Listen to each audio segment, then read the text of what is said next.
And we're back.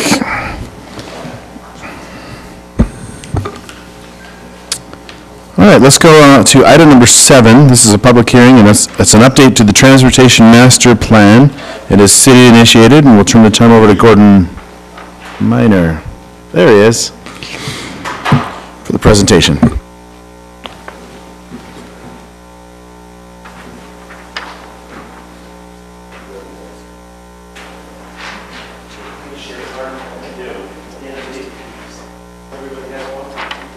Yes, still have a course.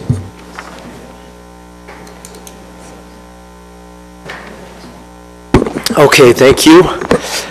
So tonight we're entertaining an update to the Transportation Master Plan. Primary reason for this update is Mountain Land Association of Governments has now finished their study.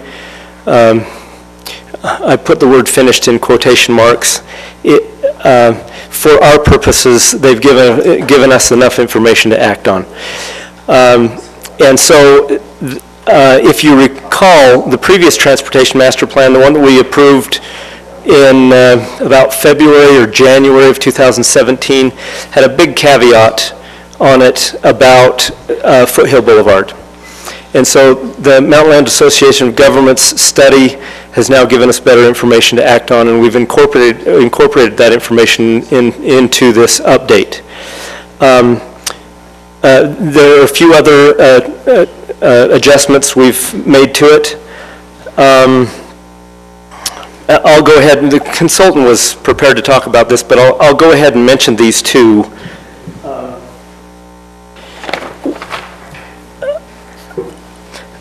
We've had discussions with landowners on the east side of 400 East, north of Crossroads. So imagine north of Crossroads here, 400 East. There's a short segment of 400 East that is in Saratoga Springs, and with an agreement that we have with Lehigh City, we've agreed to match capacity with Lehigh City. That's 5 lanes. That matches up with our major arterial. The typical section we have for our major arterial includes, the only typical section we have so far for our major arterial includes the 30 feet trail and open space corridors on either side. If we were to incorporate that typical section in that part of town, it would render the land between the river and the street, which is fairly narrow, it would render it useless. And so not a good application for that typical section in that part of town. So in this update, we've proposed a different typical section, one that's more narrow, that will get the traffic volume through that area. Now, with regard to trail connectivity, along the Jordan River, we'll still have the trail immediately on the west side of the river. So that's the proposal with regard to that. And then I just mentioned one other correction. Riverside Drive from Jordan Ridge Boulevard. So if you go from Crossroads down to Jordan Ridge Boulevard, that road has been constructed there for some time. It's already built. It's built to the width of a local collector, and that's the orange color we see. The correction that needs to be made on this map is from Jordan Ridge Boulevard down to Pioneer Crossing. That should be a collector, not a local collector. So, so those are the two adjustments that I'd recommend that the Planning Commission add to your motion if you choose to make a motion tonight. In addition to whatever other comments and additions you might have in your motion. So it would be two things. One, to add this typical section for 400 East, north of Crossroads, and to make the correction that from Jordan Ridge Boulevard down to Pioneer Crossing be a collector instead of a local collector. So with that, I'll turn the time over to our consultant, and let him talk about a little bit more about the updates that were made relative to Foothill Boulevard, and then he'll open that up to the commission to answer any other questions you might have. So our consultant is Kevin Croshaw from Horrocks Engineers. All right, thank you, Commission. Yeah, I mean, Gordon's brought up some of the bigger points here. Yeah, so MAG has completed enough of the study. I like the quotations for us to be able to put the alignment down in the master plan so that we can get this adopted as Saratoga is one of the better cities that we have worked for as a consultant at keeping the master plan updated, as we would like to call it, a living document. So as changes are made, the master plan is a minor update is completed just to make sure that we are continuing to plan for the future in this city. So if you want to scroll back up so we can, I guess I don't know if I can control the mouse or anything like that, but if it doesn't control the mouse, will it work from there? I guess I'll put it up here to give it some. All right, sweet. I just want to, so I can use the mouse to kind of show. So as part of this too, so the Foothill Boulevard and the Mountain View Corridor, so from this interchange here from Pioneer Crossing south is kind of the main focus of the most recent MAG study. And so you'll see as part of this plan, we have included the, I keep trying to scroll down with the wheel, but the updated alignment based on that study. We've put that in there. And the other part that we worked with the city along with representatives from UDOT and MAG to find the best way to include connectivity for residents to go north and south, knowing that Redwood Road and the future Foothill Boulevard is really the main kind of only north-south connectivity. So you'll see a lot of surrounding this corridor. You'll see black connector roads that look at kind of some anticipated development in the undeveloped areas where we could include local roads, but ways for residents to get north and south without having to congest Redwood or Foothill Boulevard. And so you'll see a lot of those roads. I'm making sure I'm... and another part of this is, since we were updating the master plan, we worked with developers close to the Foothill Boulevard corridor, mainly up here in this area here, the Market Street area, to make sure that we included the updated plans for the area as part of this master plan update, just so that we have that in here. So adding a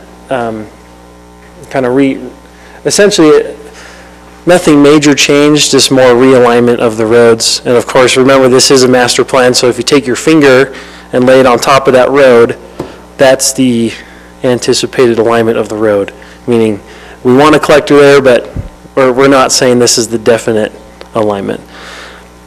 Other than, I should put a caveat on that, because the Foothill Boulevard alignment for MAG, that's a little more confined. They've gone through the whole study. I see you're pulling the mic up, but... We'll ask our questions on that one later, but we did have some questions on why that made sense. Why Foothill Boulevard was a collector, because it pretty much ends at a house and in local roads. What was the justification or thought? We'll get into that one later. Okay. All right, so you're saving the hard questions for Gordon, right? Not for me. So, development in this area as well as development in this area here. Anyway, so those are kind of the highlights of the master plan update, other than the changes that Gordon has mentioned that we'll make as part of the final document. So I'd like to now let you guys, I'll entertain your questions on that. Why don't we have a seat there? We'll grab the mouse, see if it works over here. All right, before we open this up to a lot of fun, this is a public hearing, so we're going to open it up to the public. Okay. At this time, anybody has any comments on item number 7? We're opening the public comment now. If you'd like to come forward, state your name and address for the record, and keep Your comments to about 3 minutes. Oh, can you go back to that, the 400 East with the properties I own? You mean the cross-section? Sorry. Yeah, where between the river and 400 East. Oh, maybe go back to this map and zoom in. This one? Oh, yeah, that one, okay, yeah, good. So I own that piece of property, and you're right, Gordon's right, if you guys widen the road and then the setbacks from the river, that piece of land would be worthless. By the way, what's your name and address? Leland Thompson. Leland Thompson. I don't know the address on that one, it's around, I still have it. I don't know exact address on it. But anyway, I agree with Gordon, I just didn't want that to widen out and then have a piece of sliver of land that I can't do anything with. So I just wanted to state that. Thank you. And I own the other one on the other side, but I don't know if that's going to go into that, where the white roof is on the corner. That one, are you going to be widening into that area too? Is it going to be taken on one side of the road or the other? I don't know. Leland, we'll take your questions and then we'll respond to them after your Okay. commentary. That's just, I just concerned about losing a bunch of property that's not going to benefit me in any way. I agree with narrowing it down to match Lehigh's roads. Okay, thank you very much, Leland. Were there other comments on item number 7?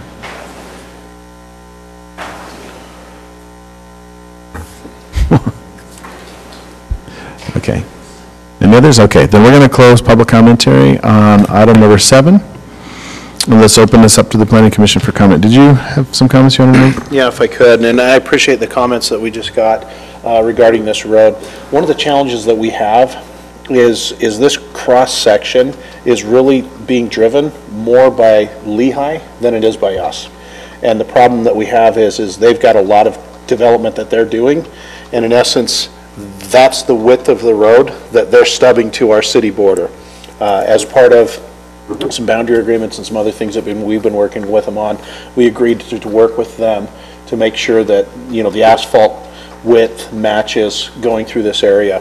But really, north of this project and north of this area in Lehigh, if you were to look at their development plans that are going on there, it's a phenomenal number of homes that they've got programmed in that area. So part of that change is really being forced upon us because of what's happening to our northern border, and this will be a lit intersection. So we appreciate the comments, and we think it's very appropriate to narrow up that right-of-way for this particular area. Okay, go ahead. No, I just mentioned that the public comment also asked about the other roads near his other properties. He was wondering if that's also going to be changed as well. Do you know at this time? Oh, I believe the question was how would this segment of road affect the west side of the street? The intent would be to just carry the curb, gutter and sidewalk that exists there with that development's called Jordan View Landing. So you see there's a segment where curb, gutter and sidewalk has already been installed.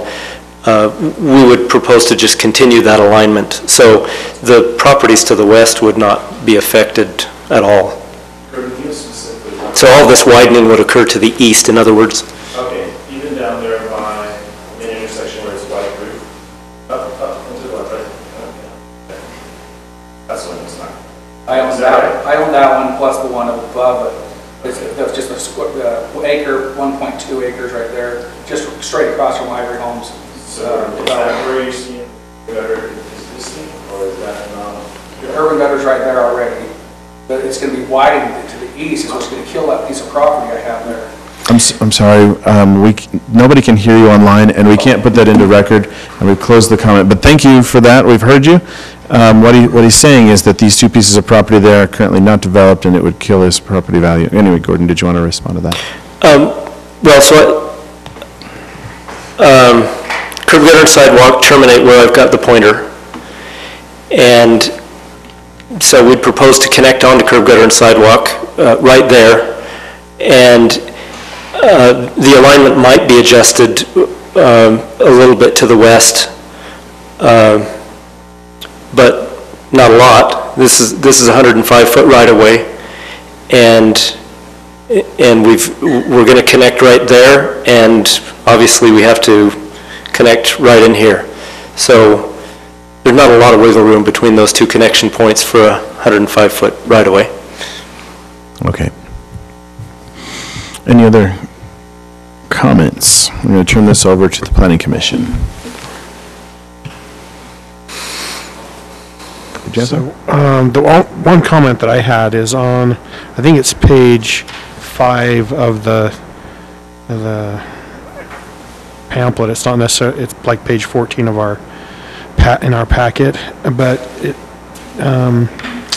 refers to Saratoga Heights, and isn't that supposed to be Mount Saratoga? By Lexington Green. There's a 2400 under it. I don't have that called up. Can you move on to other questions? I'll get that called Okay. up. That's the only thing I had. All right. Commissioner Kilgore.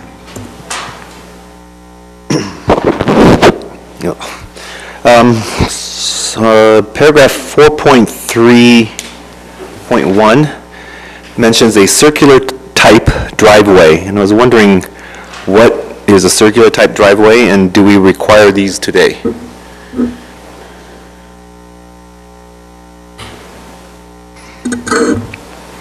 It's loading. Sorry, multiple.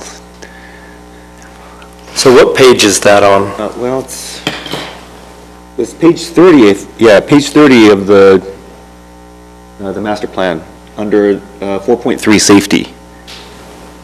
Or actually, it's 4.3.1 driveways. So it's safety for driveways, and it's talking about. So this would have been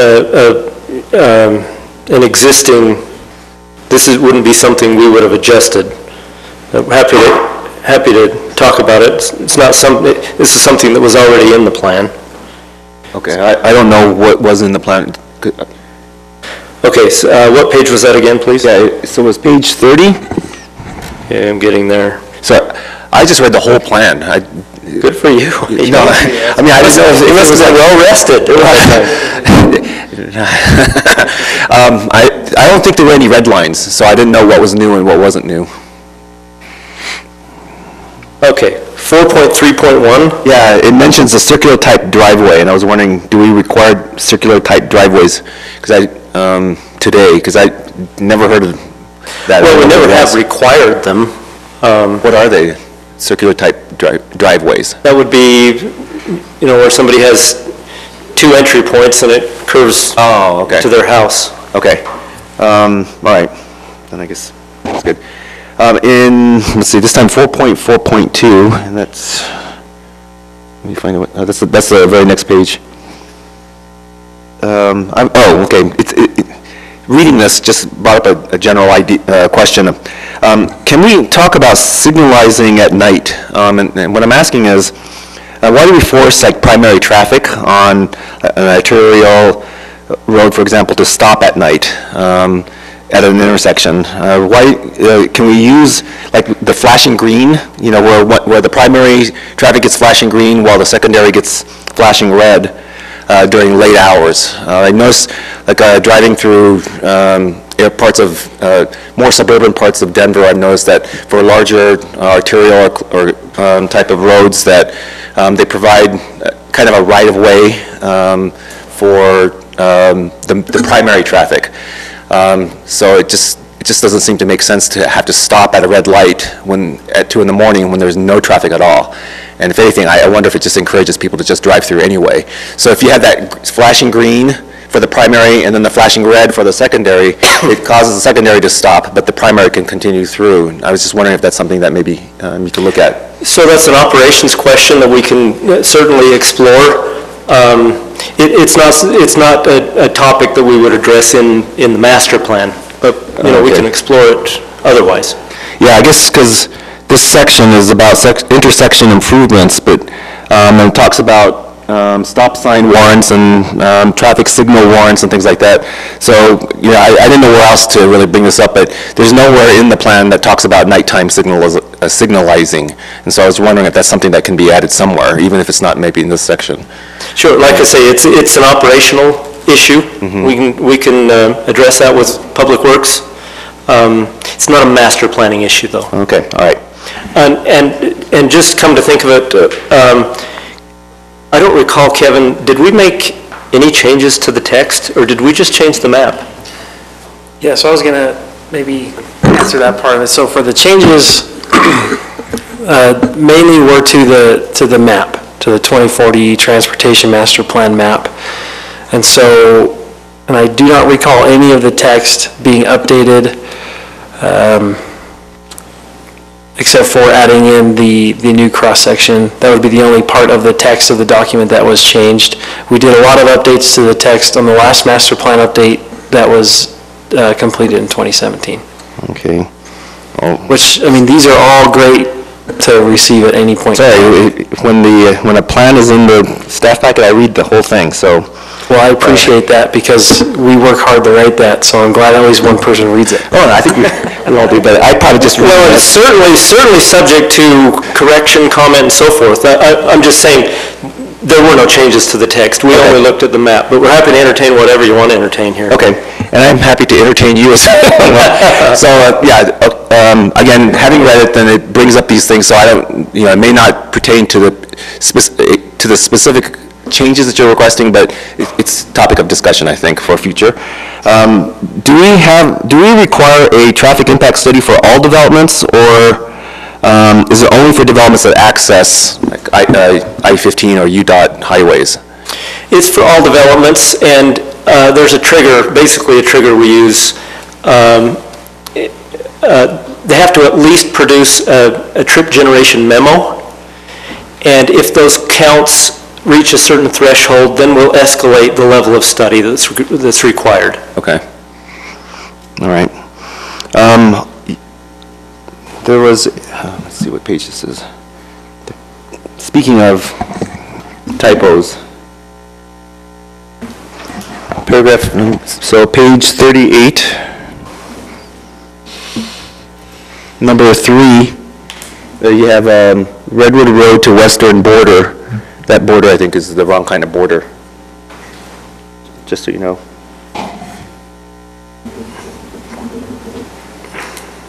Oh, which project? So it was number 3? Project number 3. Yeah, number 3, okay. And then just my last question, how are priorities between the need and the budget, so community needs versus city budget rationalized for the Saratoga Springs projects? So this list goes on for over 80 different, or actually over 90 projects, including things like lights at an intersection on Redwood Road. So how are they prioritized based on the need, and then also considering the city budget? How do you figure that out? Is it just magic? Yes. I mean, yes, that's what I figure. it's purely, no, we actually spend a tremendous amount of time taking the master plan, which this includes the details of, and then building that into a workable plan. We have a certain number of years that we can build it into our impact fee facilities plans, and that's about a 6 to 10 year window depending on when funds are collected to when they need to be spent. And so, I mean, we do a lot of planning with that. That's usually covered in the IFFP impact fee facilities plan. Typically, our road maintenance projects are taken care of in our annual budgets, but as we plan for roads, as we plan for new infrastructure, I mean, it is part of the planning process. Those funds are appropriated by the council. It's typically, this is the vision of where we see things going, and it's going to be a very long, very expensive build out. Oftentimes when development are coming in and building, we'll work with developers to get the roads started, and then we'll apply for MAG fundings to try and expand those roads and things of that nature. Preserving corridor is critically important. We don't ever want to have to go back and move a neighborhood because we didn't plan appropriately, and so those are the kinds of things that we work with. Ergo our earlier conversation about native vegetation in this open space area that ultimately will become asphalt paved roads. So I mean, it's an integral part of everything that we're doing, but it's much more complex than just, hey, here's a list of 80 some odd projects, let's get them done next week. Right. Okay. May I add? So Yes. this Transportation Master Plan is the first document in a sequence of other documents, and Mark mentioned a few. So we take the Transportation Master Plan, and then from that, we develop a capital facilities plan that includes both projects that resolve existing deficiencies and projects that are system improvements that can be funded by impact fees. So from that capital facilities plan, then we derive an impact fee facilities plan. We identify specific projects that can be funded with impact fees. And then from that plan, we develop the impact fee analysis, which actually does the calculation and shows what the transportation impact fee is. And so once we get this finished, then we're going to go right into capital facilities plan, impact fee facilities plan, and they're going to be coming forward very soon. Thank you. It wasn't part of the what you're looking for tonight, but that really explains a lot and makes me feel a lot more comfortable with how this is done. And I'm actually okay with the changes that you propose. So that's great. Thank you very much. Commissioner Steele? Microphone. Thank you. Is 600 South what we would think of? Where is 600 South? I see 800 South and 400 South, so is that the blue right in between? Yes. You have a knack for the obvious.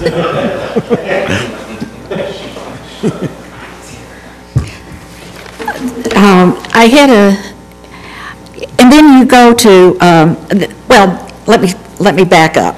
Number one, I'm a little concerned that we are doing this and we're not using current information. The map, the general plan map that is in here is from 2012.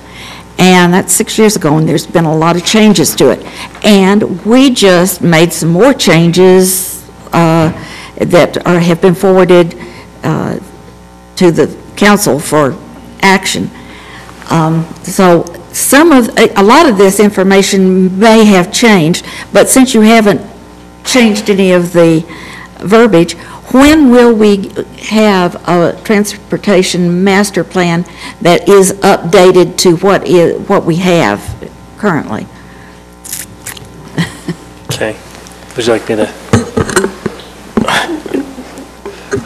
So, the one thing, like I mentioned as I was presenting, we like to call these living documents, because as soon as we print it off on a piece of paper, it's outdated. Right.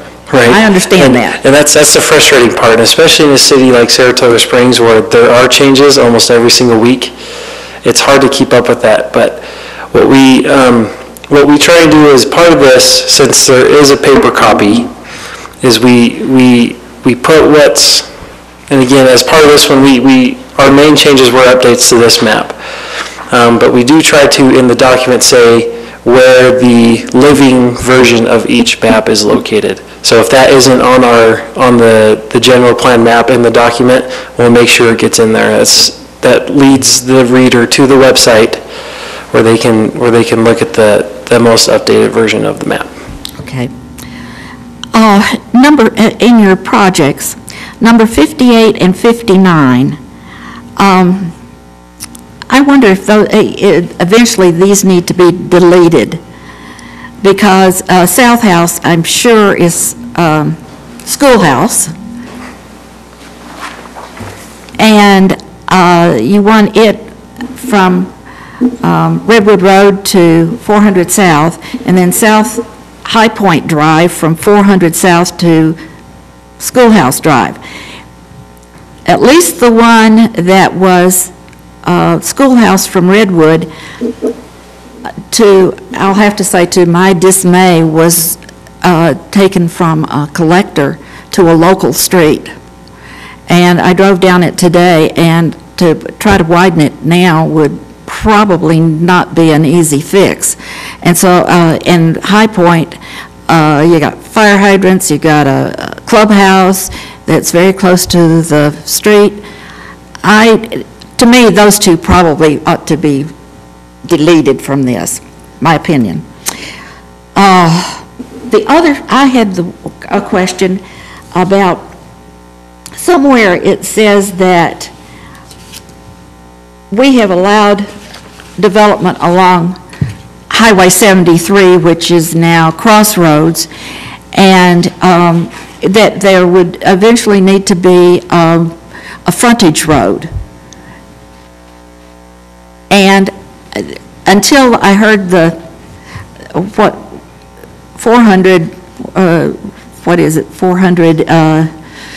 east, that you just talked about making, connecting for Lehigh, I was wondering, with the new alignment of, or with the crossing actually intersecting with 73, there's only a short section in there from where they join to the Four Corners. And would you really want a freeway type road there? It's, let's see, 5-lane major arterial. Well, so we haven't proposed any changes on Crossroad in that vicinity, so I'm not sure I understand the question. And also Crossroads, does that S-curve into Pioneer. It's not 73 anymore. It ties into Pioneer. And then beyond that intersection to the west, that becomes somewhat of a spaghetti bowl with the Mountain View corridor coming in from the north, Foothill Boulevard going out to the south. Oh, yeah. And the reason, it's mentioned in this, in the verbiage, and I realize you haven't changed it, but I know we had a developer come in last meeting, and he is proposing putting a lot of commercial onto Crossroads.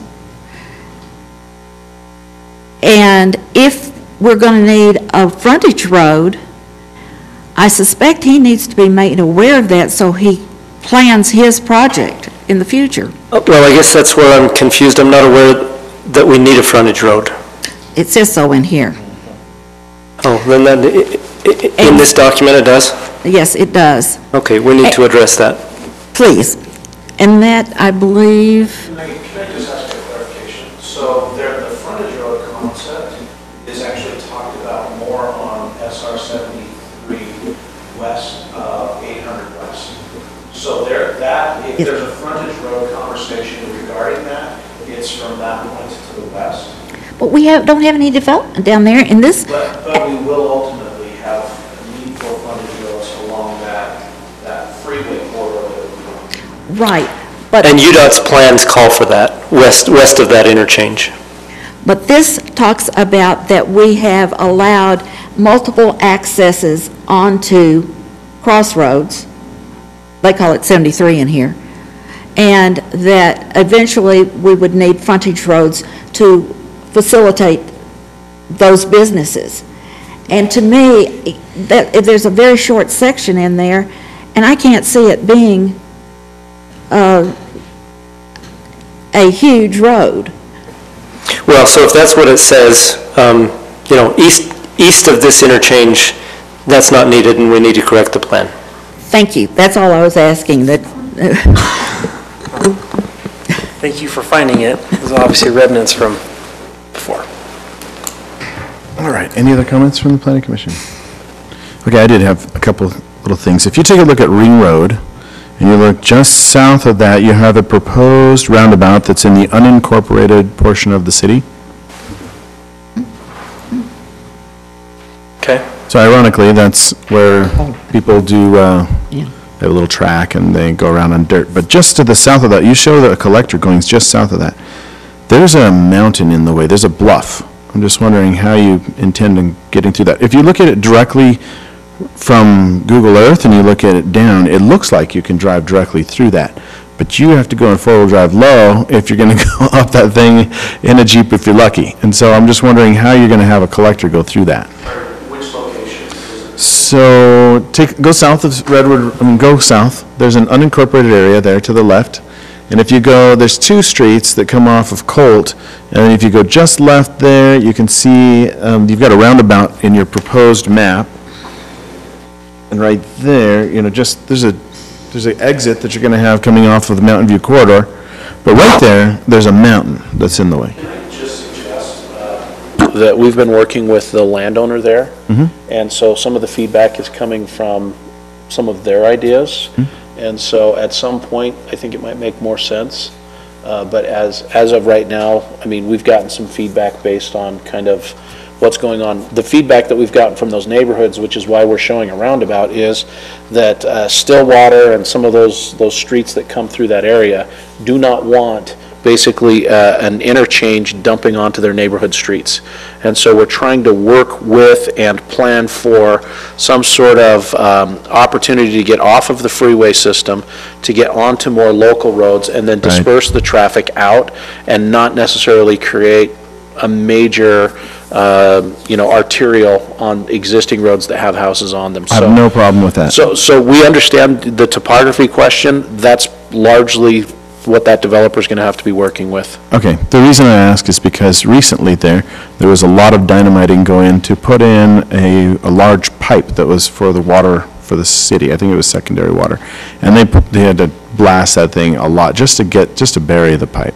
So trying to go directly south from what you have proposed, and you're not showing it here, but in that unincorporated area, if you're going south from that roundabout and it shows a feeder, or not a feeder, but a collector, it's probably going to be impossible unless you go around it. That's all I'm saying. Thanks.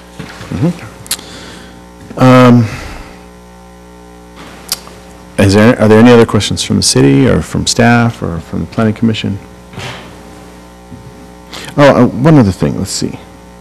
I had one other comment.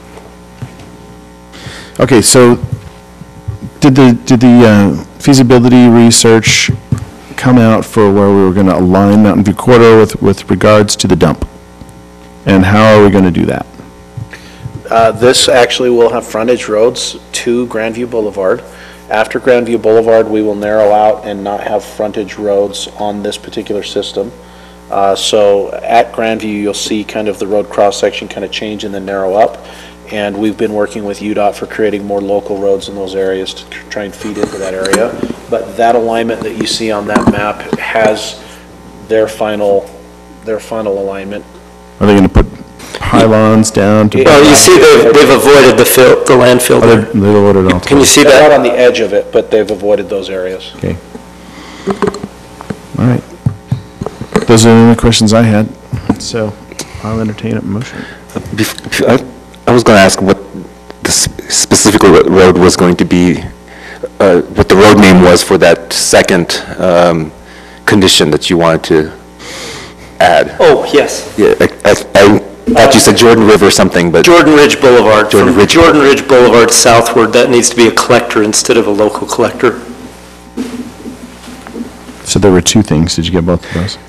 So, okay, so whoever's going to make the motion, add the section for, I can't read my own writing. Did you get it? The new cross-section for 400 East? That's it. North of Crossroads. That's right. The new section for 400 East, north of Crossroads. That's what I got written down. And then the second one was collector for Jordan Ridge Boulevard to Pioneer Crossing. And then whatever other suggestions you might have discussed in this course of this conversation. Okay, so. And I'm ready to entertain a motion, so. You got it better than I do. Oh, okay, because it looked like you were about to. Okay. So I move to forward a positive recommendation to the City Council on this May 2018 update to the Transportation Master Plan with the addition of adding the section for 400 East, north of Crossroads, and the collector, and to make the collector for make Jordan Ridge Boulevard a collector to Pioneer Crossing. We have a motion. Do I have a second? I second. We have a second. Any question on the motion? All in favor? Aye. Any opposed? Motion passes unanimously. Thank you for your time this evening. Okay, let's move on to item number 8. This is a work session. This is Jordan Promenade Community Plan, located approximately at Pioneer Crossing to 400 South and Redwood Road to the Jordan River.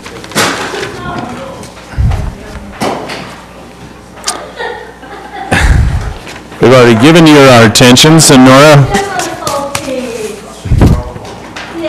Nora, the time is yours.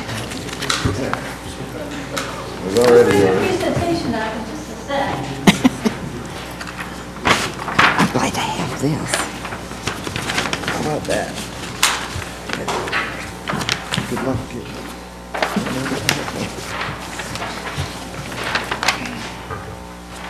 You can't go up there. I'm too old to try.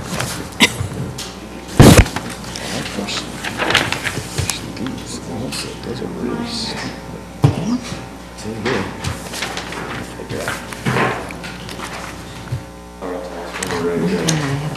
Okay, you guys are ready. All right, sorry for the lateness of the hour. We'll try to do better next time, but, Oh, we've done much worse. yes, we have. Right. This is good. It could be worse. Given our history, this is good. Still light out. Okay, so this is a work session on the Jordan Promenade Community Plan. And again, what I anticipate, I'm going to give you a really short presentation, turn it over to these folks, and then have Q&A and preliminary feedback. I think sort of what we did with North Shore worked great, except hopefully this will be a little more brief, but we'll see. Okay, so for your recollection, this parcel, this is the location of the parcel. Parcels, there are 2 of them, and it's part of it's zoned planned community, and it's part of the City Center District Area Plan, or the DAP, or the CCDAP. And the DAP creates sort of the overarching planning principles for all of this land. It's huge. And it anticipates that community plans will come in as the DAP moves forward and projects are actually developed. The community plan, along with the development code, basically establish the zoning for the development areas. And a community plan is a minimum of 500 acres, so it's kind of a big scale thing. And then village plans are portions of the community plans and provide some additional detail. So what we're looking at today is a community plan. And you guys all know this, but just for the 2 public that are out there listening, approved community plan is a conceptual approval that entitles the applicant to pursue the more detailed village plan approval. In accordance with the community plan, the density allowances, uses, and conceptual development pattern are granted in the development plan shall be deemed a vesting right of the applicant. So this is really the zoning document, so it's pretty important. What I've done is I took a look at the DAP, the City Center DAP, and it actually has 6 of these maps. And these are the 2 configurations that all of them show this basically the same, but there's a little bit of difference in terms of the little commercial piece. All of them show it as traditional neighborhood, except for a little corner of commercial. In one version it shows neighborhood, in another version it shows regional retail. But basically it has shown traditional neighborhood. So that's all I wanted to do to tee it up, and now we'll turn it over to these guys. We need to bring up their presentation. It's nice to see everybody again. Chairman Wilkins, members of the commission, Ms. Shepherd. Oh, thank you. Let me interrupt you just for a second. Could you please introduce yourself, your Yes. names, and your addresses for the record? Yes, so Thank you. my name's Scott Thorsten. I'm the Chief Operating Officer of Oakwood Homes. Most of us have met before. I believe all of us met before. And so I'm stepping in for the division president to go ahead and do the introductions tonight.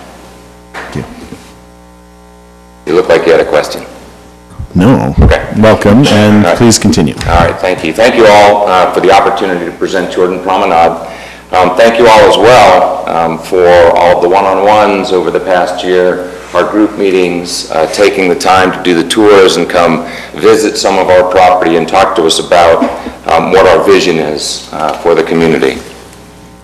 I think you've heard me say before, Oakwood Homes we pride ourselves on being a master plan community developer and home builder. We want to be a part of long-term solutions for communities, from schools to amenities to neighborhood livability. We know we've got to be much more than a home builder.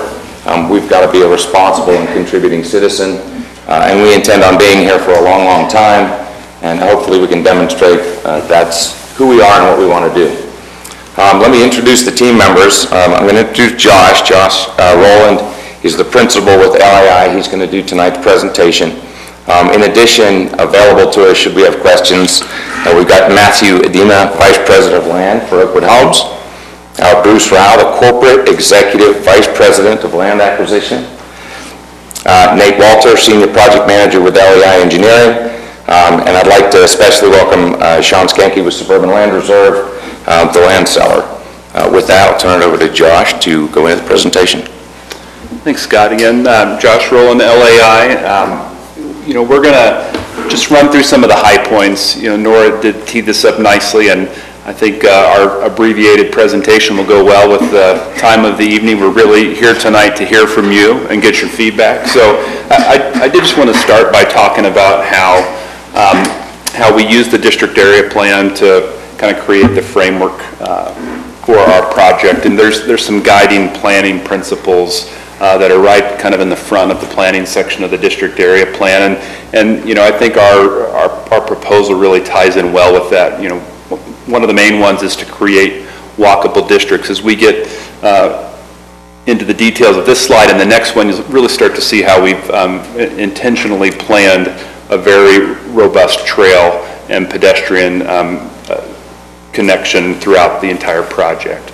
And that kind of ties in also to the nature of the streets, this whole idea of livable streets with street-facing architecture.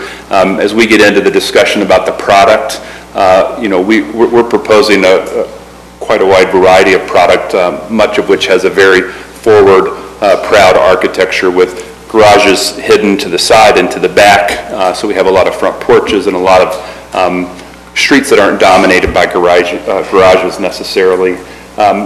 And probably most importantly is this sense of place. And we have the privilege of developing next to a couple of really great assets of your community, both the Jordan Promenade, or the Jordan River, and really how we've tried to embrace that is with what we're calling the Promenade Park. We're preserving a significant amount of open space along the Jordan River. We're planning for some great amenities along that location. And that's kind of in our northeast quadrant of the property. As you move south, we've got another unique characteristic, which is the hot springs channel. We've intentionally located a lot of our big park amenities along these two frontages, and then of course the regional park that's under construction, its future expansion into the larger municipal complex that's planned there.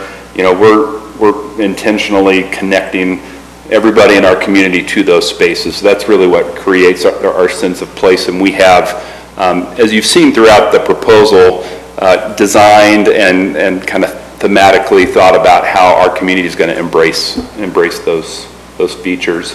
And then that just ties right back into both the public and the community spaces. So our pocket parks, our neighborhood parks, our entry monuments, our kind of corridor landscaping are all going to tie into that sort of natural and kind of organic theme with rustic timbers, rustic stone, really just trying to play into that and tie the landscaping in as well. And so stepping into kind of what we take out of the district area plan and what we use to create our zoning document, that's the PC zone that we're in, Planned Community. This community plan is the instrument that solidifies what we're requesting that's different from anything in Title 19. And a couple of the big characteristics that it asks that we address or, the preservation and focus on the significant natural features and links through the community. I've already talked about that to some extent. We've got 2 very significant natural features that we're embracing as a part of this project. And then, one of the second big components is just that, and the whole purpose behind the PC zone district is to create a very diverse mix of products. And so we're going to talk a little more about open space past this slide, but beyond that, we'll talk more specifically about the product.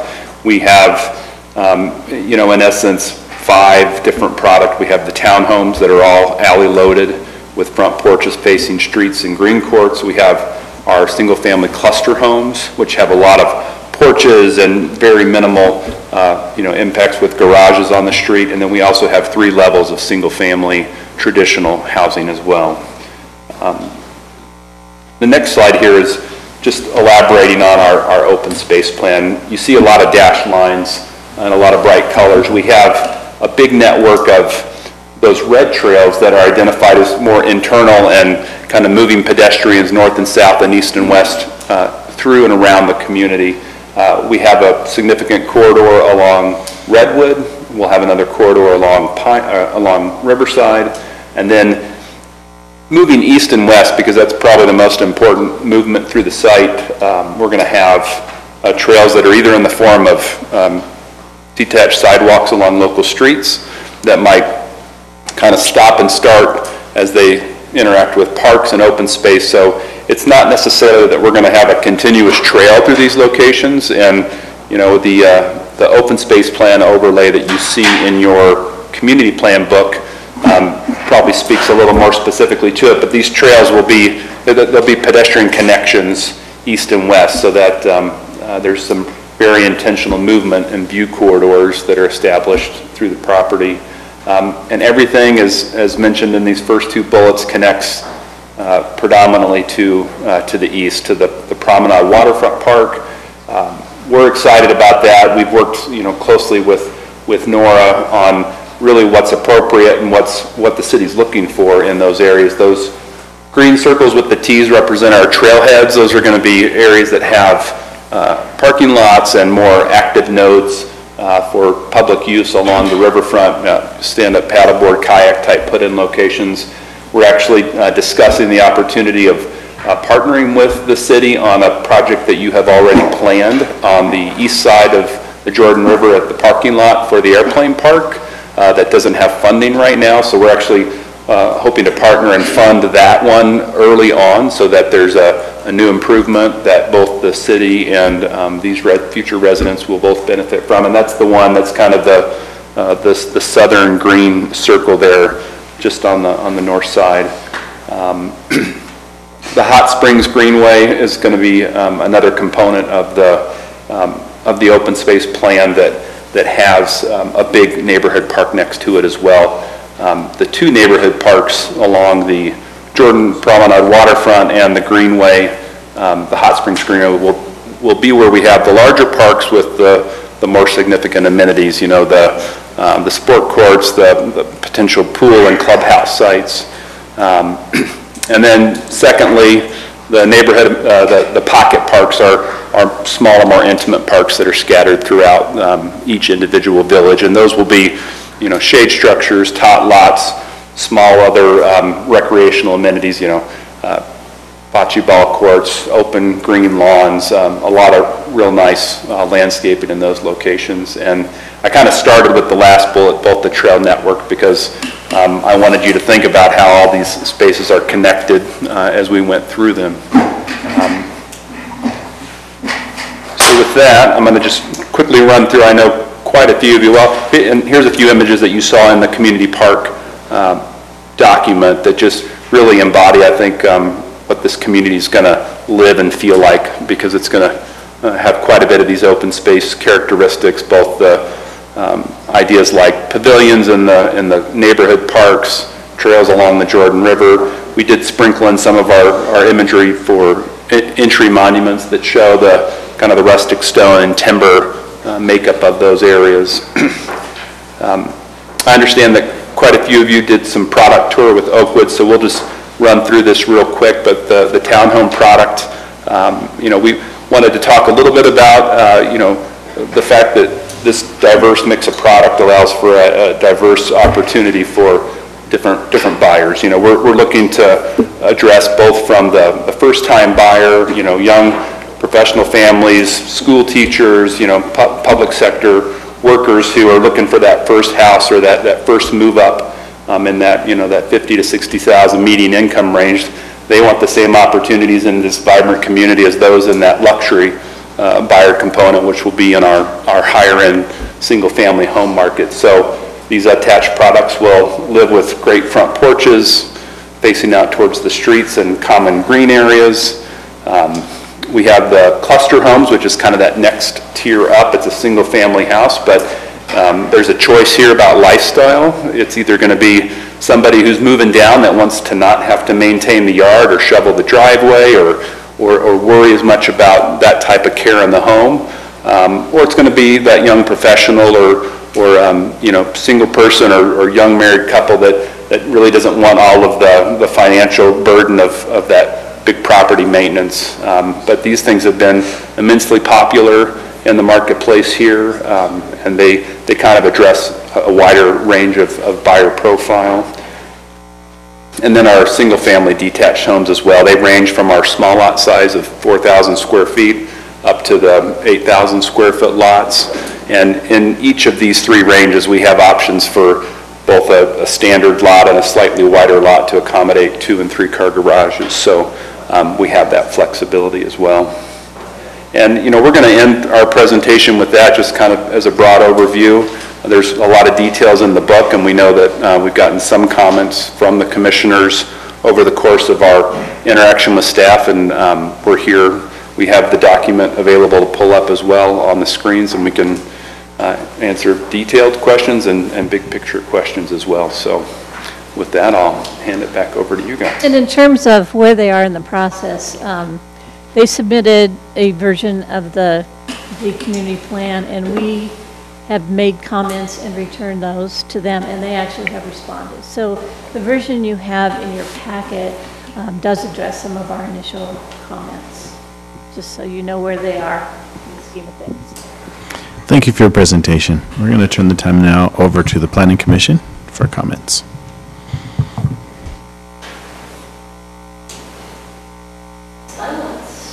Well, there's not silence, there's just indecision. Who's going to go first? I think we're in just awe over the size of this thing, so. My question has to do with the 4- and 6-pack homes and with the parking. One of the things I'm curious about is if there will be on-street parking on those, on the street, will they be able to? I know in Harvest Hills, there's certain areas where they can park during the day, but they can't park overnight, kind of thing. And then I know there's a lot of, with some of the homes that are very close together, there's some conflicts with, I don't know how to explain this, but there's a lot of older families that have teenage kids, and even though they have a 2-car garage, they also have 2 other cars for their older drivers, and they'll take up the guest parking a lot of times. And I'm noticing when I'm looking at the way the guest parking is located, it's like almost a pad next to the house. Is that, am I right in what I'm seeing there? You are, and so let me speak to that a little bit. The 4-packs are a little different from the 6-packs. You'll see more of the 4-packs in a normal neighborhood. The 6-packs are areas that we use a little less often to as it's appropriate. But the 4-packs, you know, what we tried to do was, because typically in the past we haven't provided any off-street guest parking for these, because one of the characteristics of this configuration, it's 110 feet wide and 110 feet deep for those 4 homes. That's the equivalent of, just, you know, to give you a little sense of scale, of 2 regular lots, right? 2 55-foot lots.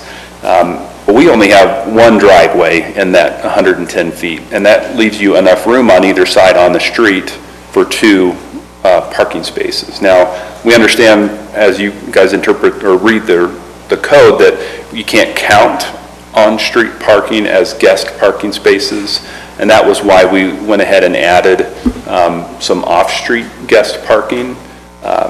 The number that we were targeting was more than what you require for attached product. I think your attached guest parking is 0.25 or 1 space per 4 units. We're trying, because this is a little different, we're trying to add a little more, so we've added 2 spaces, so it's 0.5 for each home. But there is parking that exists on the street, so I think effectively in a 4-pack, you really have 4 on the street and 2 off the street. But, you know, we all know that you folks can, you know, would prefer to see those spaces parked off the street, which is why we provided them.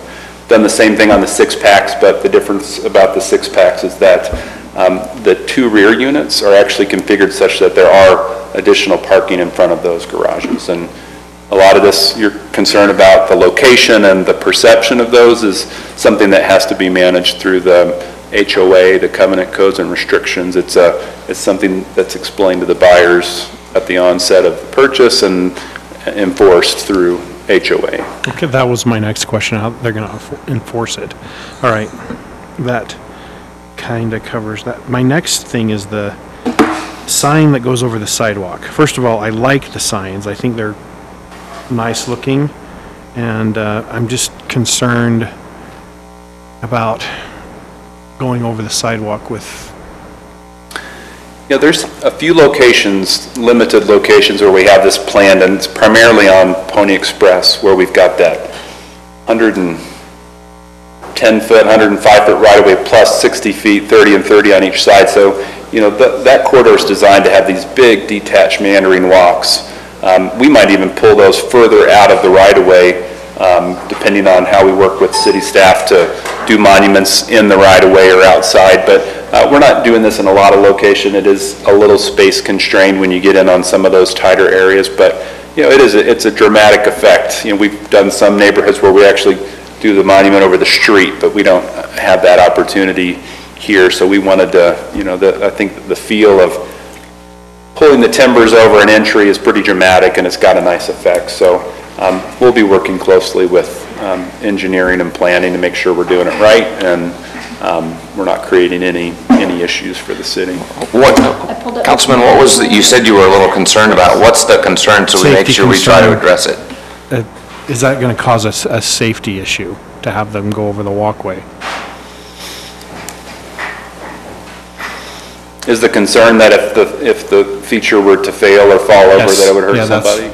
Okay. That's kind of what it is. Well, normally if you design something over 5 or 6 feet tall, we have to get a structural engineer to design footers and connections, and so these things are built, you know, very, very durable, and we shouldn't have that problem. Okay. That's all I have, thanks. Ken?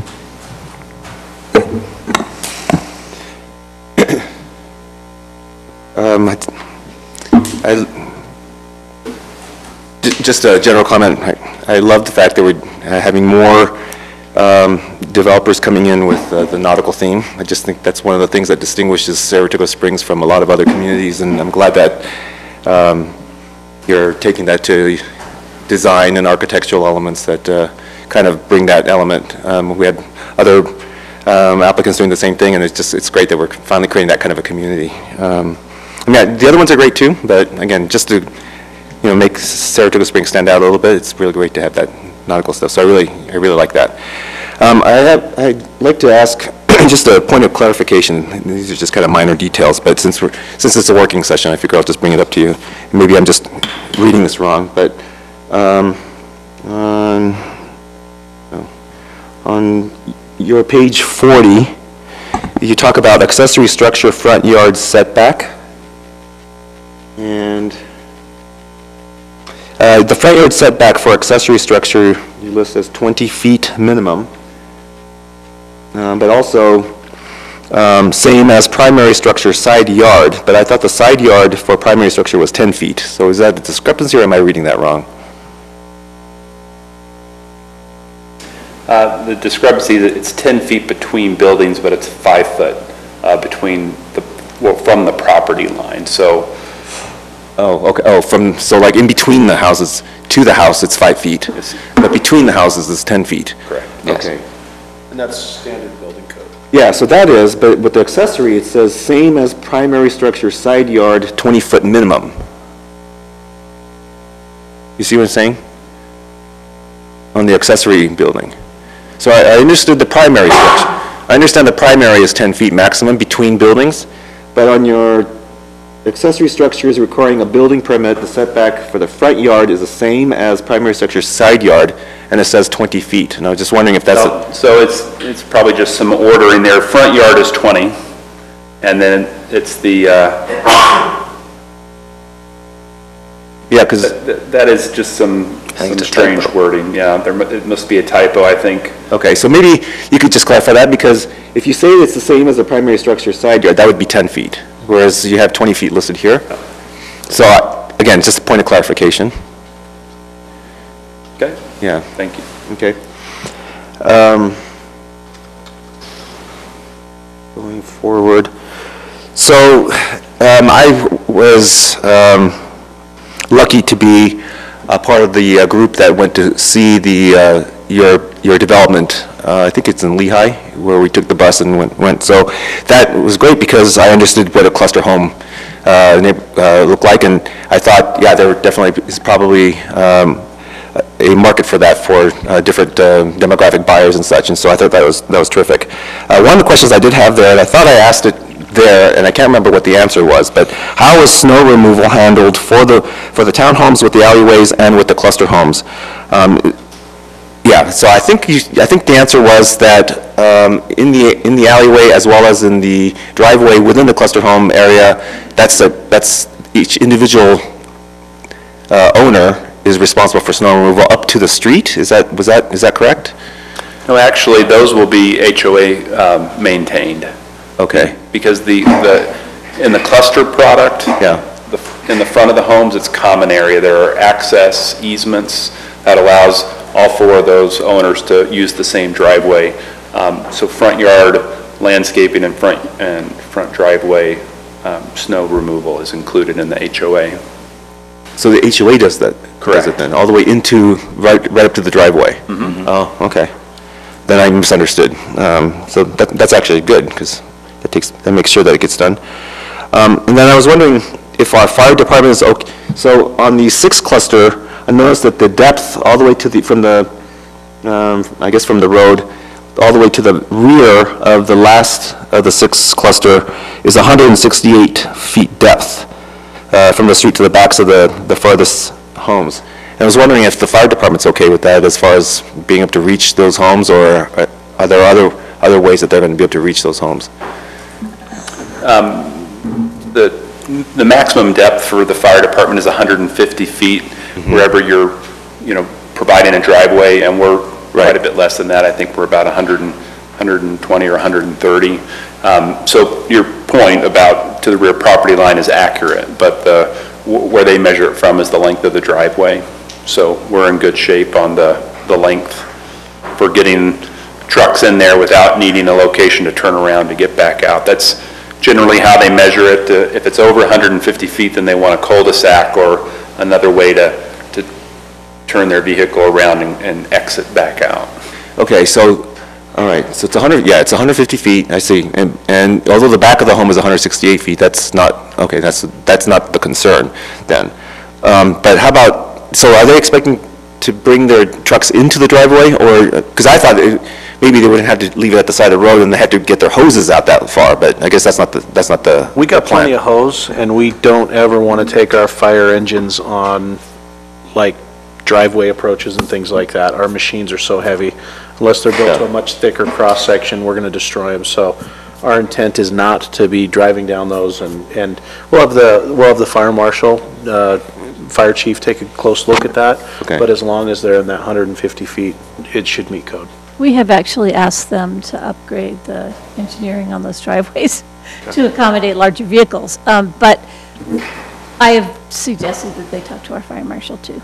Okay. And on the 4-pack, it's, and we've dealt with, a dozen different fire protection districts about this very issue. None of them want to, pull a truck into the driveway on the 4-packs. They have hose lengths that they can pull, and treat the fire that way. On the six-packs, quite a few of them say, make the driveway wider and make the driving surface able to support a fire apparatus. And so you'll notice on the six-pack, it is a wider lot, it is a wider driveway, and it is a drivable surface for emergency vehicles. Okay, yeah, I guess on our tour, I think we only saw the 4-packs, and at that time I remember I asked about it, and the fire trucks were not expected to drive on them, so that's why I thought, if we have 150 and it's 168, then maybe the hoses don't reach, but it sounds like that's not the issue. No, that's not an issue, so. You did see the six-pack. Did The we? model park was a six, we had the one parking space next to it, so it might not have felt like it, because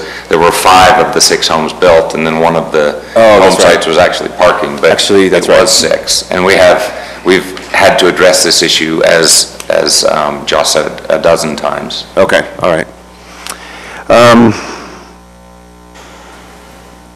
For the elevations, I know it's just conceptual. I just, excuse me, just feedback.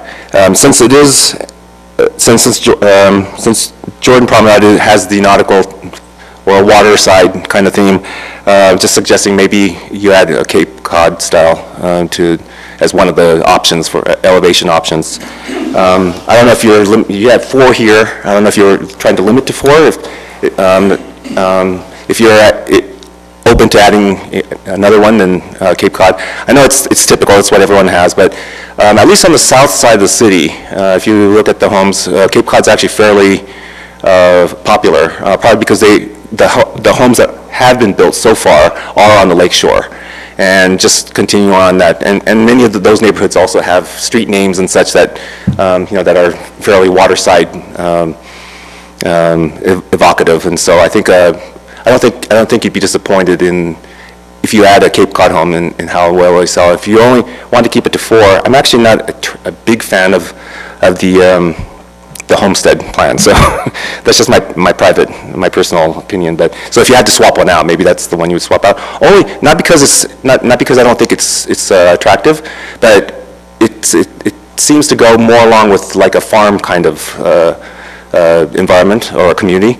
So if you're going to do a waterside community, then maybe just add the Cape Cod and leave the other one out. We had a previous applicant who took out the prairie style, which is actually my favorite. My own home is prairie, but also a lot of the city buildings are kind of prairie style, Frank Lloyd Wright sort of style. So if you could keep that in, that'd be great. But I just think that you should add maybe consider a Cape Cod style home, just because of the waterside nature of your community. So just feedback. And I think I only have. Oh no, I actually have a few more.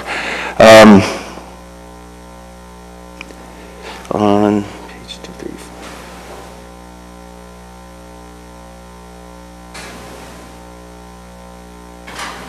Okay, it's just on page 66.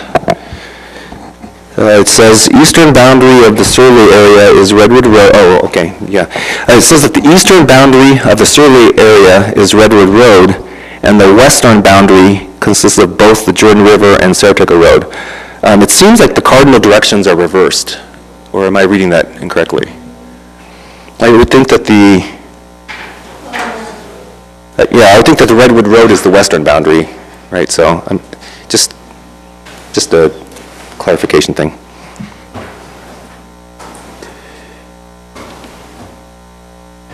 I was wondering, there are a couple of notes on your development plans on the maps that say that if the wet condition of the wetland, about the wet conditions of the wetlands for the proposed commercial area.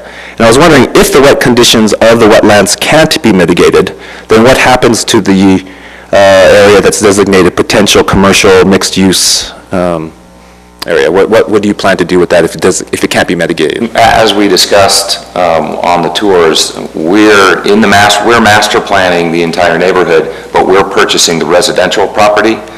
So those areas that are designated as commercial will still be retained by Suburban Land Reserve.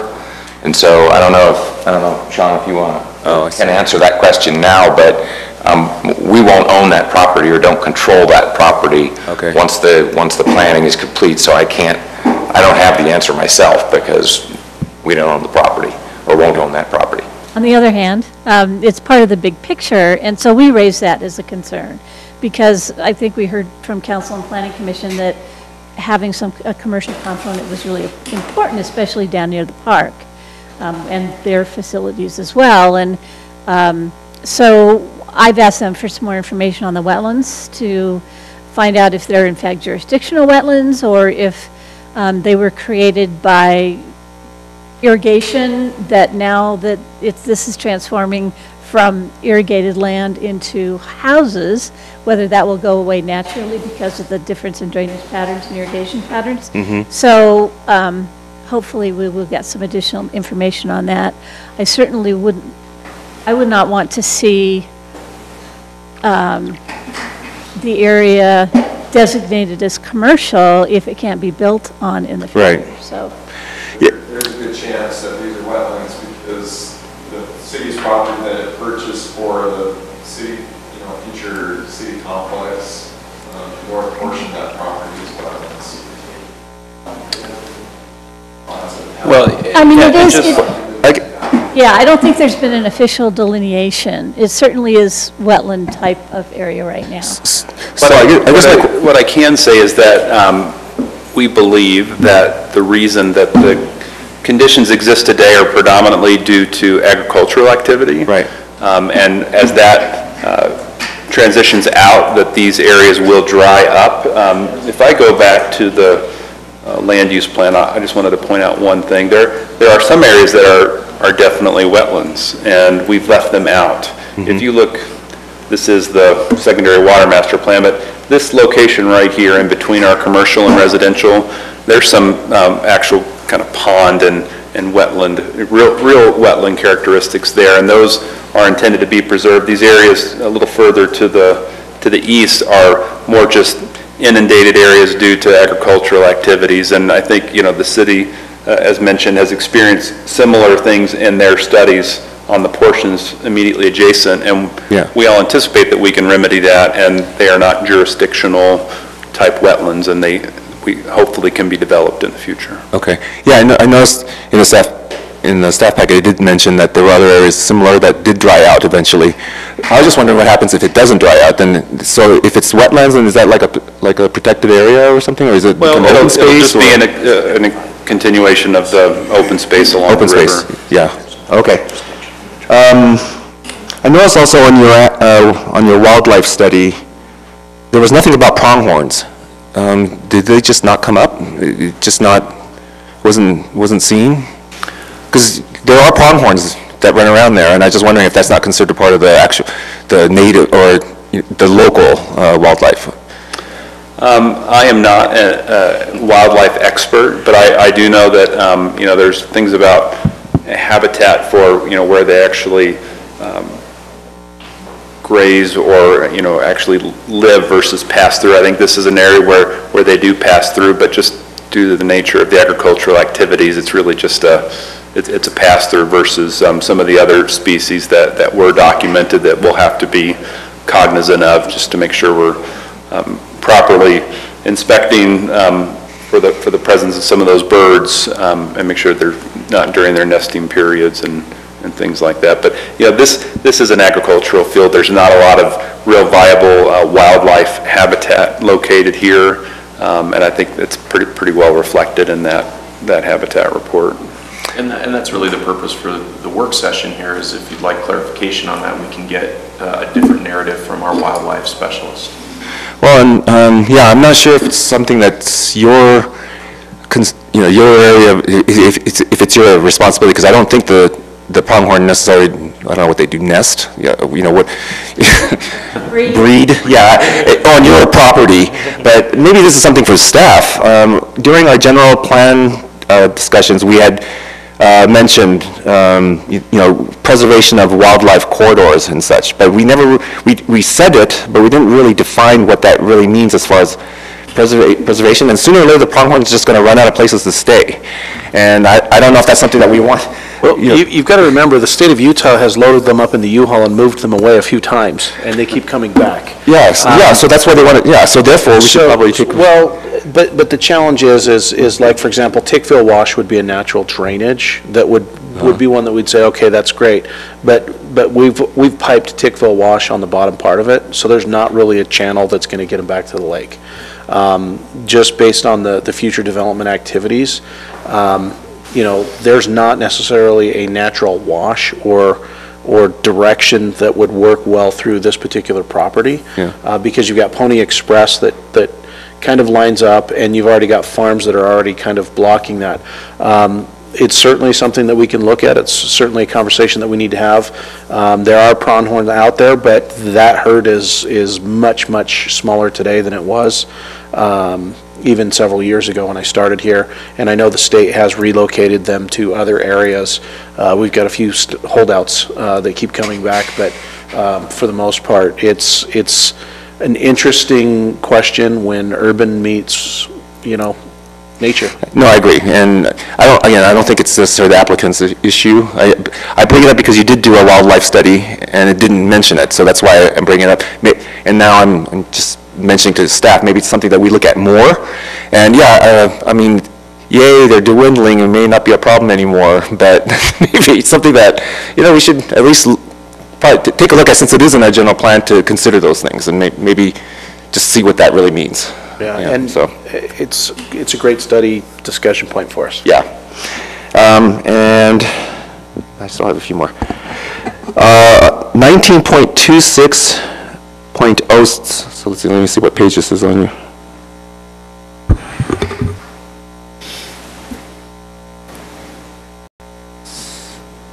Wait, no, this was, it was part of the community plan code.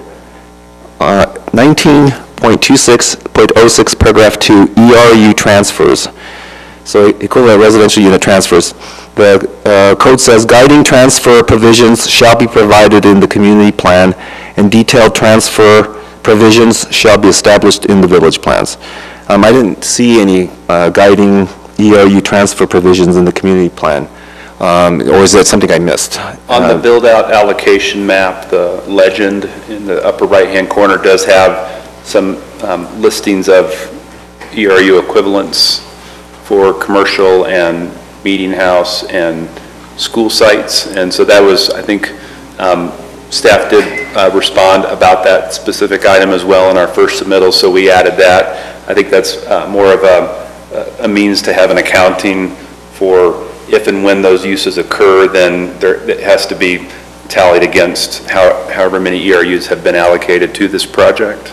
Right, so I saw that you tallied the ERUs, but the code requires you to have a transfer, a guideline for how you transfer ERUs between the phases, and I think it's actually for your benefit. The whole point is flexibility in adapting to market change, over the time of the build-out, because the build-out could be, who knows how long it's going to be, and the market might change. And so if you have a transfer guideline, then that allows you to make shifts, and so it's actually in your benefit. But I saw the ERUs, but not how do you transfer ERUs, and the code requires a guideline. So that's all. That's a great point, and I guess we had kind of looked at this as one project, so the ability for SLR possibly to treat, if we don't realize the full capacity here, how those get transferred is a very good point to make sure we address. I'm just saying that when the community plan comes to us for actual vote for approval, if it's an administrative act, if it doesn't have everything that the code requires, then we say no. So just to make it easy for you guys, plus it's actually a great thing for you to be able to be flexible, at least to have a guideline. So I just to be mindful that in order to have an administrative vote or approval, we need to have everything that's required by the code, and that apparently seems to be something that's required. So if you just take a look at that. It's actually a legislative action, and you make a recommendation to the city council. Oh, okay. Okay, so then maybe we don't have to be so hard-nosed about it then. Under paragraph 4, for the open space requirements, we require a minimum of 30% of total planned community district area should be open space. It looks like the community plan shows 18 to 24%. So is this shortage made up elsewhere, or is this part of the alternative open space requirement? Because the code does allow for an alternative open space requirement. I was wondering which this is, because if it's not, then it needs to be 30%, not 18 to 24. Each place type in the DAP does have a different open space requirement, and the philosophy, I think, with the entire DAP is that it was 30%, but each place type has a different required open space range. So are we keeping some kind of a tally or something? What we do is require them to meet whatever place type they're proposing to the DAP. Okay, but our code requires that the DAP has 30%, so how do we? The DAP. Yeah, the DAP covers 2,800 acres roughly. Right. And so, I mean, we can't, require them to do something that's way outside their control. So within their place types, they must meet those standards. So presumably, there are other areas where it's higher so that it won't exceed, so it will be 30% overall. Okay, so then how are we keeping the tally at 30? That's a good question. Yeah, because, I mean, again, I'm just asking what, the code requires 30% for the DAP. If we're not keeping a tally, how do we know that we're meeting code? So I've got a comment or a question, I guess, because as I read the code and understood it, it says the base for PC is 30. But if you make the effort of creating a district area plan and create a compelling reason to have it be different, that it's your right to do so, and that's part of what was, I guess, approved and solidified with the district area plan is, in order to encourage these mix of product and mix of densities, that they were allowed to have these variations in the open space requirements as well. It also encourages better open space, right? Spaces that are more amenitized and more interactive with the community. no, so I totally agree with that. I totally agree with the philosophy, but our code says 30% for DAP, unless it's an alternative open space requirement that's been approved, and there's like a whole section on that. My only presumption is, and I don't know this for a fact because I haven't studied the DAP, is that overall it has 30%. It may actually not, because it may have been approved before that requirement. I don't know. I could certainly research that. Okay. It's a really good point. Yeah, it is that alternative requirement that the code speaks to. But, yeah, so again, I understand that the DAP can trump it, and so that's why I don't have an actual problem with your 18 to 24%, but this code is over all DAPs, not specific to any individual DAP. That's how I read it. It may have been modified from the time the original DAP was actually approved for city center. You mean the code was modified? Perhaps. I don't know for sure. Okay, so the code I'm reading is what you included in the staff packet. Right, and that's the current code. Yeah. But the city center DAP was basically vested at an earlier time, and so what the DAP counts as open space and what the requirements are is the guideline that we have to go by based on the approved DAP. And it may conflict with what we have today. I don't know. I haven't really studied the DAP as I said, but I can go back and take a look at it. It'd be good to have the clarification, because I don't want to make I don't want to bring up that requirement again for other applicants if it's not necessary to. Ken, if I could, part of what I'm hearing you ask for as well is kind of an ongoing accounting. So as they go through the various developments, you want to kind of see a running total. Is that part of what you're asking for? Well, yeah, because I'm not saying that that's what I want. I'm just asking, how are we doing this? If the code says that district area plans have to have 30% of total planned community district area as open space, then how are we complying with that code if we're not keeping some kind of a tally? It's a great question. I just wanted to follow up on that. Yeah, exactly. So we might have another mechanism, but I'm just wondering, how are we complying with code? So that's all. Can I piggyback on that one just for a second? Yeah. Could you also look and see how the phasing is going to be handled with the open space? Because Phase 1, for example, looks pretty slim with open space. Yeah, we have, I brought that up to them, and what we have learned is that it's most beneficial for each village plan to really stand on its own with open Right. space. So we're going to have some back and forth with them about that. The concern I have is that Phase 1 is huge, all right? So we're going to have a lot of people in there, and who knows if they're going to start Phase 2, if the market shifts, but we're going to need people to have open space that live there. So that's my concern. And just to share a little bit of accounting regarding that question, our Phase 1 open space is in that 17 to 22%. So we're saying that, at a minimum, we're going to be at the low end of the requirement, and possibly at the high end. The whole point of the community plan is to set some ranges as opposed to give you a hard number that we're going to absolutely hit. But I can tell you that there's some pretty significant acreage in this blue area and this neighborhood park in the first village that will get us on the high end of that 17 to 22%. And then, with the addition of trail corridors and pocket parks on the west side, really the only place that I think staff has identified where we may be deficient from a phase standpoint is in the second village.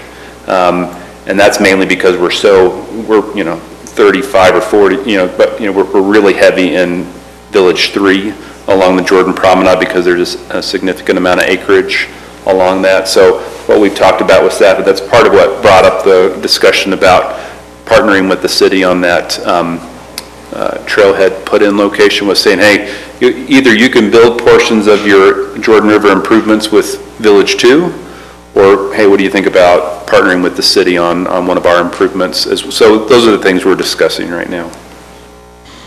I think in some cases, I know that we want, and everyone wants each village to stand on its own, but we also want open space to be effective where it's being used. And along the Jordan River, where we can use it and we can create a really wonderful amenity out of it, is a place where a lot of it should be. Well, that there has to be some trade-offs sometimes for that. So, but as Josh said, I think village by village we can address that. Yeah, and again, just as you're keeping track village by village, and some areas will have smaller and some will have more, because of the code, our city code requires it, the city has to do the same thing on the various developments as well. So I don't think I'm trying to put this burden on you. It's a burden on us, and we should just make sure that we have the mechanism to follow our own code. That's all I'm saying. So, but yeah, I appreciate your phasing and how you're taking advantage of the natural features as well in order to make the amenities available. So that's great. And I have one last question. One of the requirements for our community plan also is that there's a master development agreement in place, and I didn't notice that in your packet. Is there a master development agreement in place? That will come. Okay. Once we kind of agree to the basics, then there will be a master development agreement that memorializes it and that is adopted when the community plan is adopted. Okay, thank you. That's it for me. Commissioner Steele. Well, first of all, I want to compliment you because I think this is probably one of the most complete and understandable big acreage submittal that I've seen in 16 years. So, good job. I want to ask, do you know what the isolated artifact that was found in cultural? Do you know what that was? I should, but I am not. I would have to speak with our consultant to find out what that is. When you talk with him, or you also find out what the linear archaeological site is, what that consists of.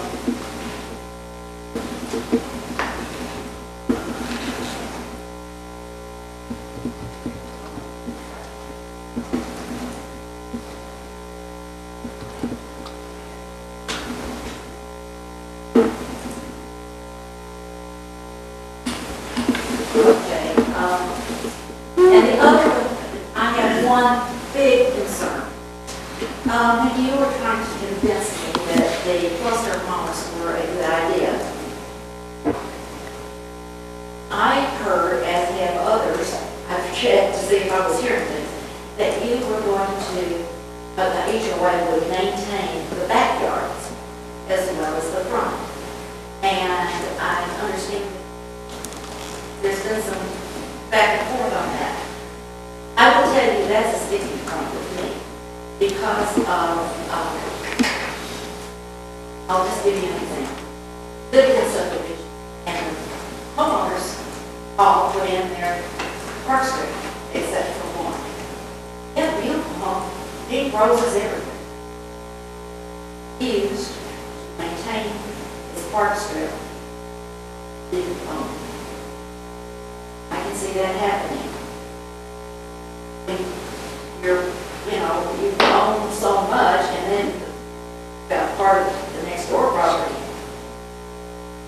One of the things I brought up that I thought about, okay, he says, no, I'm not going to maintain that. I'm just going to maintain mine and that's not my work. And then weeds grow up, cities call, who are you going to slap? So it would be a much cleaner thing for everybody if you would maintain that little bit of backyard that everybody has.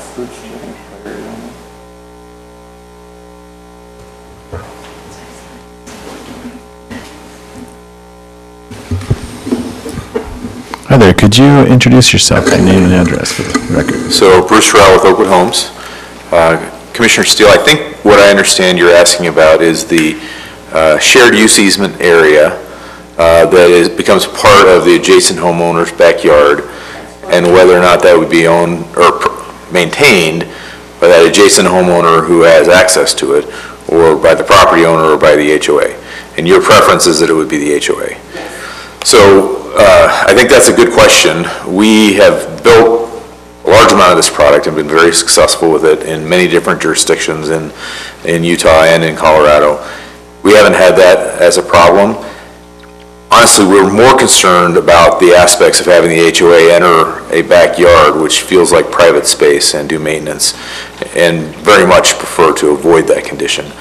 And the location of the property line is really something that's driven by building code and ensuring that we meet required fire setbacks. The use easement or the allowance for the adjacent property owner to use that space is something that's very common in high-density development of this type and of other types. And I would just say that we've been quite successful with it, but I do appreciate your comment. Well, we were told that when you were trying to convince us that this was a good deal. And that was the one thing that made me think, I think I told you when you left, or when we parted that one, looking at it, that yes, I could see both sides of it and I could consider having the cluster homes.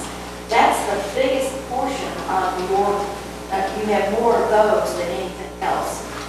And it is, that one, I've actually talked with some others that were on the tour, and we all, or the ones I talked to, that's a sticking point. Sure. It really needs to be HOA maintained. There's several reasons, but, we want to buy a lawnmower to take care of a postage stamp. And it would make it cleaner. There will no chance of problems. Now, I guess if a homeowner said, no, I don't want you to come in, and you get a written agreement, the HOA gets a written agreement, they will maintain. I don't know how that would work, but going forward, I would really like to see that.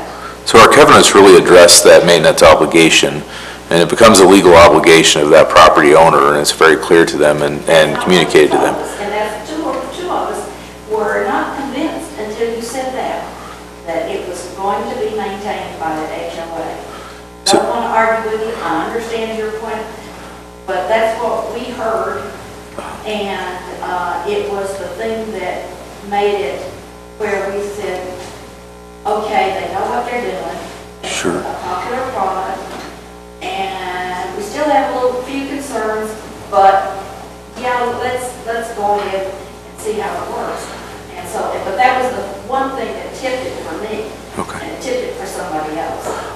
apologize if our communication on that was unclear.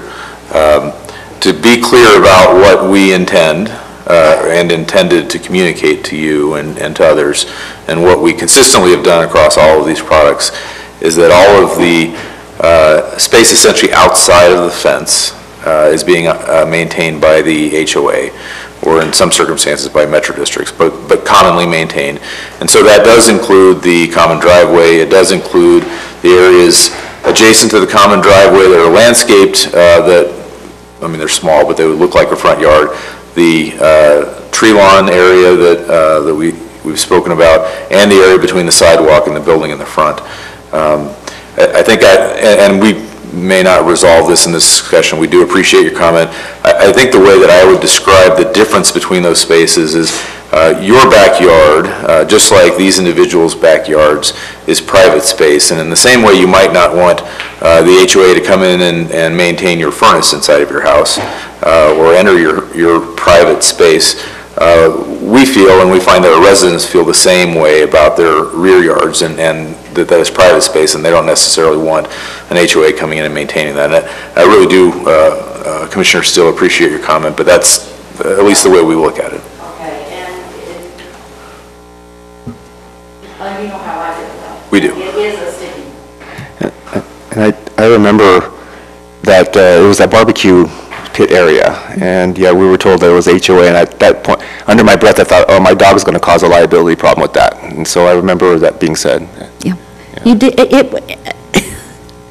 how many of us are there? There are 3 of us that were on it, and I've talked to somebody else that was on that tour, and we all heard the same thing.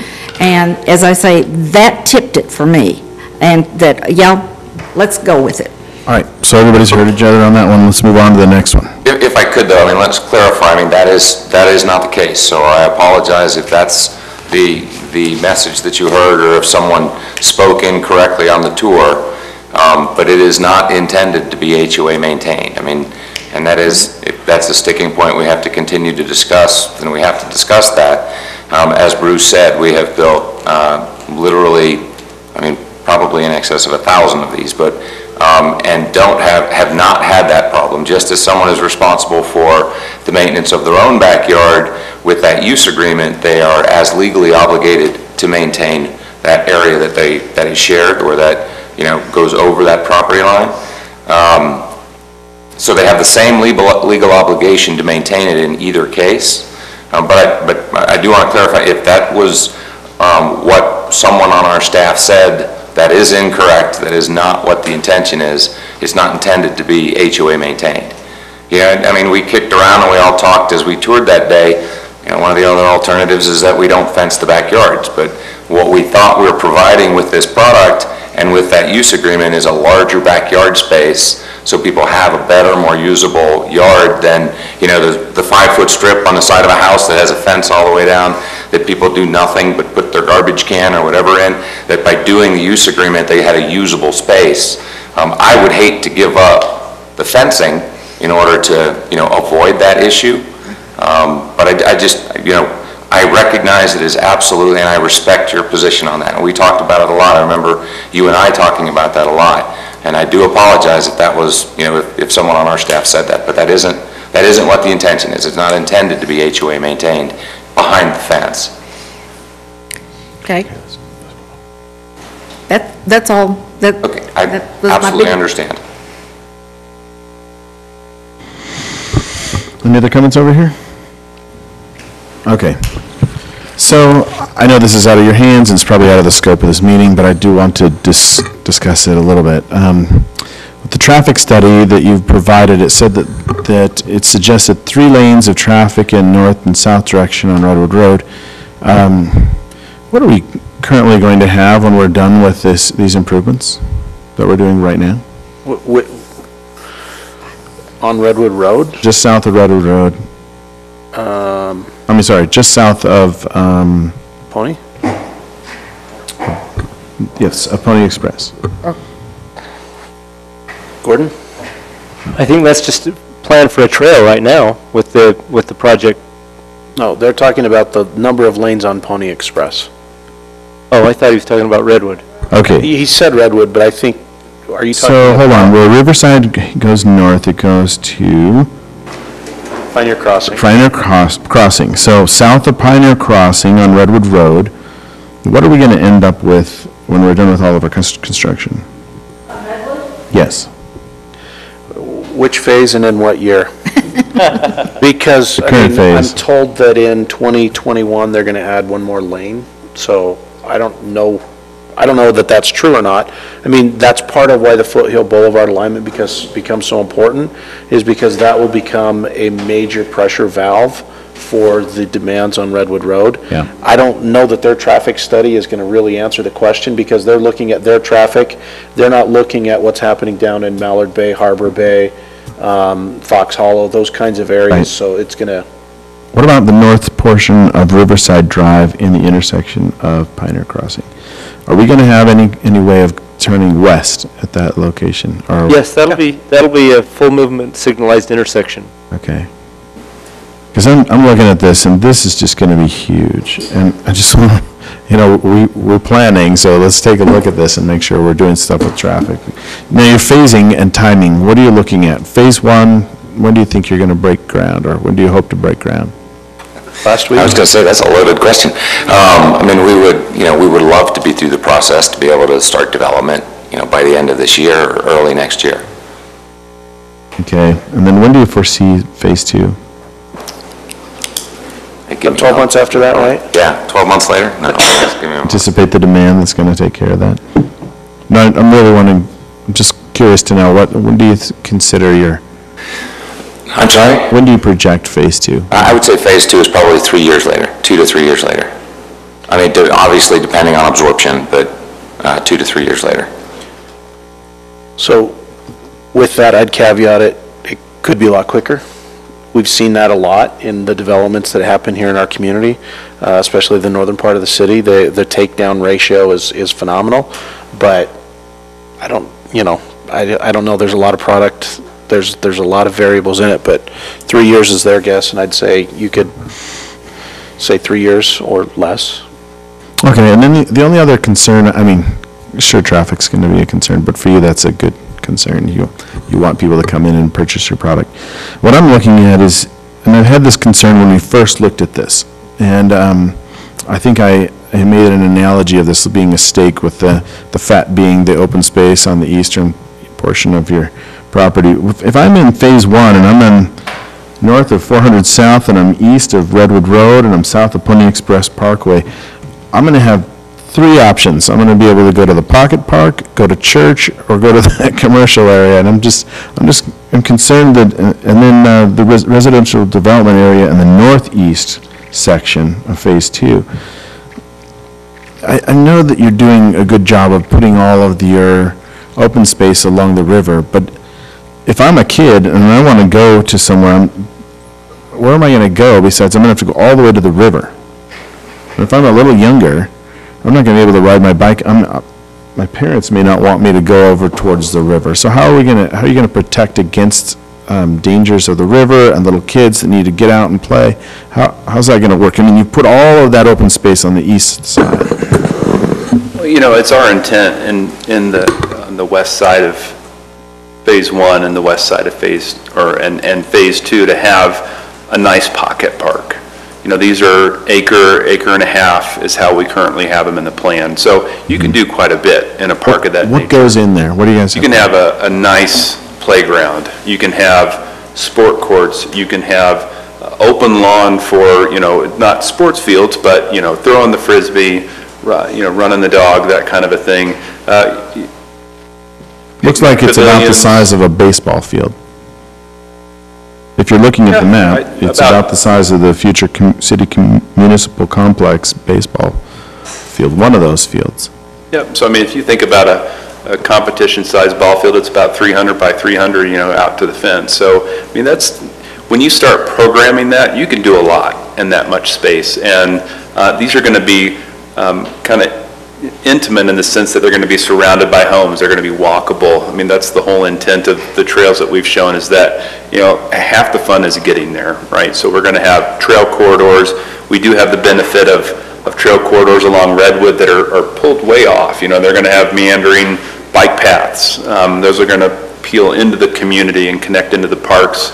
We're going to have trails along Riverside as well. So the benefit of Phase 2 that is recognized in the plan is that the school is qualified as open space as well. We don't count that in our 18 to 24%, but you can think about the sports fields and the playgrounds that exist at a school site as well that are available the whole course of the summer and when school's out, when the kids are looking for some place to go. So those are all the opportunities that exist. And there are several. I mean, there's several pocket parks. There's the neighborhood park, which would be a bigger amenity.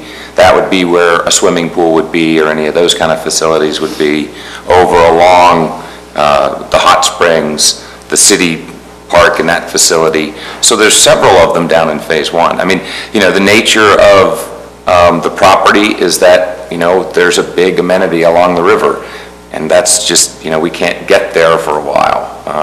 But we are doing several parks down, you know, there's not just one, there are multiple ones down through Phase 1. Yeah. The good thing is you're not blocking off all that river access with personal property, so that's a benefit. And we spent a lot of time talking about accesses and making sure we had put-ins, you know, and we're trying to take advantage of that as we develop up through Phase, you know, the third village. The third village, I guess, what we call it. And then I know that we talked about this briefly in one of our previous meetings, but I just wanted to make sure that if you are having river access, that you provide enough parking so people not only from this community, but from the rest of the city can enjoy the river area. Yeah, we're looking at our Jordan Promenade Waterfront Park as an amenity for the entire city. And working with the city to do that. Yeah, absolutely. Those are all the comments I have. We have one, okay. I just wanted to let you know, we're talking about the pronghorns, and they're going to be a little upset because they've been using the hot springs as a spa.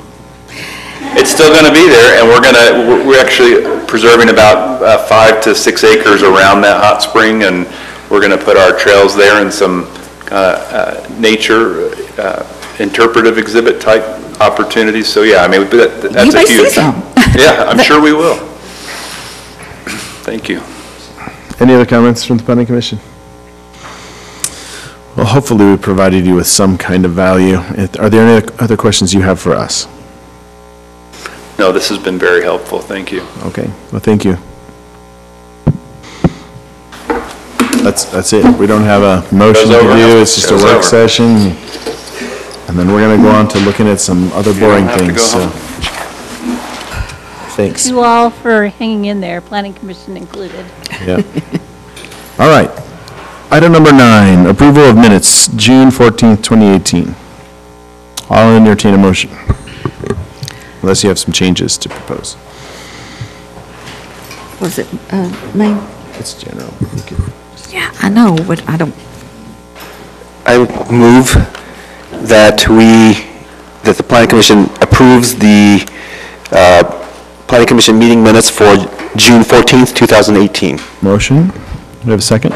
Second. We have a second. Any question on the motion? All in favor? Aye. Any opposed? Motion passes. Reports of action.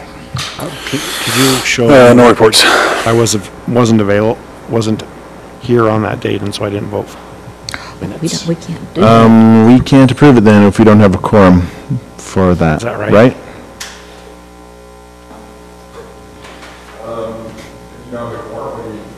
Well, there's only 3 of us here. The planning commissioners present. So I wasn't, so. Or the majority has to vote. Thank you very much.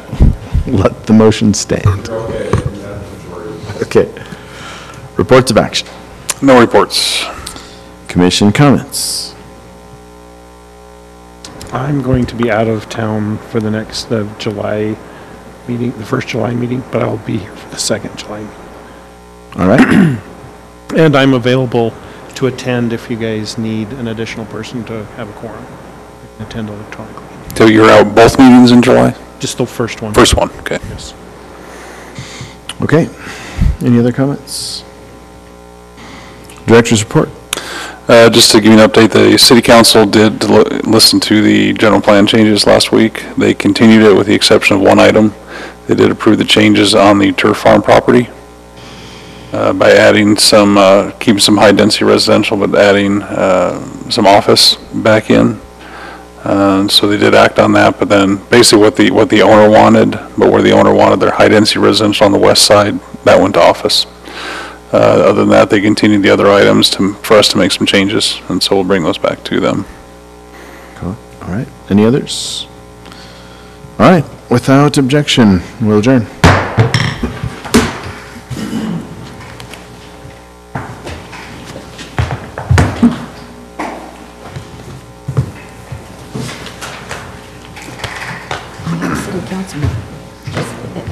I had a city councilman just tell me, he had heard that, and he said,